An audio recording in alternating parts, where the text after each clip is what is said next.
దోస అనగానే మనకు గుర్తొచ్చేది ఫస్ట్ అయితే మినప దోసే కదండి. ఇప్పుడు ఆ మినప దోసలను మనం ఇంట్లోనే టేస్టీ అండ్ హెల్తీగా ఎలా తయారు చేసుకోవాలో చూసేయండి. మినపట్లను తయారు చేసుకోవడానికి కావాల్సినవి ఒక గ్లాస్ మినపగుళ్ళు. ఏ గ్లాస్తో అయితే మినపగుళ్ళు తీసుకున్నామో అదే గ్లాస్ తోటి 2 గ్లాసుల బియ్యాన్ని ఇందులోకి యాడ్ చేసుకోవాలి. ఇందులోనే కొద్దిగా మెంతులను కూడా యాడ్ చేసుకోవాలి. ఇప్పుడు వీటిని శుభ్రంగా కడుక్కుందాం. చూసారు కదా, ఈ విధంగా కడుక్కున్నాను కదా. ఇందులోకి మంచినీటిని యాడ్ చేసుకుని ఒక 2 గంటల పాటు నాననిద్దాం. చూసారు కదా, మినపగుళ్ళు బియ్యం చక్కగా నానిపోయింది. ఇప్పుడు దీన్ని గ్రైండ్ చేసుకుందాం.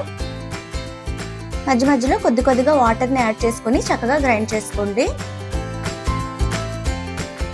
ఇందులోనే రుచికి సరిపడా ఉప్పును కూడా యాడ్ చేసుకుని గ్రైండ్ చేసుకుందాం.